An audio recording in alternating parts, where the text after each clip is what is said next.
जिसे रणवीर भी नोटिस कर लेता है। रणवीर उसके हाथ की मुट्ठी को खोलते हुए उसका हाथ अपने हाथों में ले लेता है और अपना दूसरा हाथ उसकी कमर में डालकर उसको अपने और भी करीब करते हुए, मुझे लड़कियों से बात करना नहीं आता और तुम्हारे जैसे सेंसिटिव लड़की से तो बिल्कुल भी नहीं।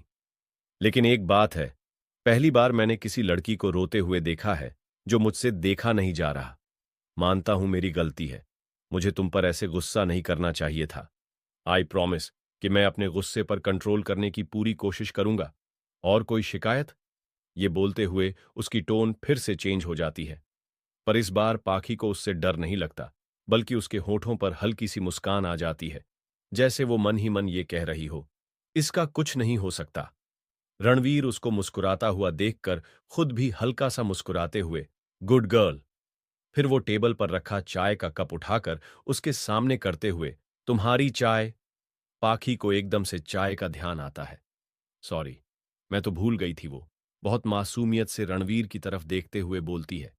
इसके बाद वो उसकी गोद से निकलने की कोशिश करती है, पर निकलना तो छोड़ो, वो हिल भी नहीं पा रही थी, क्योंकि रणवीर ने कसकर उसे पकड़ रखा था। पाखी, थोड़ी सी हिम्मत करके छोड़िए मुझे। चाय पीनी है तो पी लो, मैंने तुम्हारे हाथ तो नहीं पकड़ रखे। ऐसे ही बैठकर पीने में क्या प्रॉब्लम है तुम्हें? रणवीर का उसे छोड़ने का कोई इरादा नहीं था, और वो ऐसा क्यों कर रहा था उसे खुद नहीं पता था। पाखी को बहुत शर्म आ रही थी, पर वो क्या कर सकती थी। वो वैसे ही रणवीर की गोद में बैठे हुए चाय पीने लगती है। उसके लाल सुर्ख होंठों से जब चाय का प्याला टकरा रहा था, तो उस कप से भी रणवीर को चिढ़ हो रही थी और उसको चाय के कप पर भी गुस्सा आ रहा था।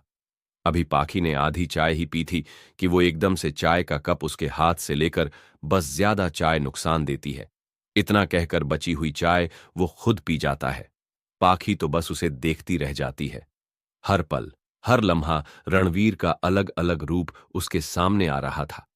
पहेली नहीं, पहेलियों का माया जाल बनता जा रहा था वो उसके लिए। वो अपनी बड़ी बड़ी आंखों से उसी की तरफ देखे जा रही थी। अच्छा सुनो, आज की पार्टी में तुम्हारी फैमिली भी आएगी, रणवीर उसको बताता है। अपनी फैमिली के बारे में सुनते ही पाखी एकदम से, आपने उनको बता दिया हमारी शादी के बारे में? क्या बताया आपने उनको? कि हमने क्यों शादी की? रणवीर अपने फोन में कुछ देखते हुए, यही की तुम प्रेग्नेंट हो, मेरे बच्चे की मदर बनने वाली हो। ये सुनते ही पाखी के पैरों तले जमीन खिसक जाती है। क्या? वो एकदम से चौंकते हुए बोलती है, और थोड़े जोर से भी। रणवीर उसकी तरफ इस तरह से देखता है कि जैसे कह रहा हो कि इसे क्या हुआ। पाखी लगभग उस पर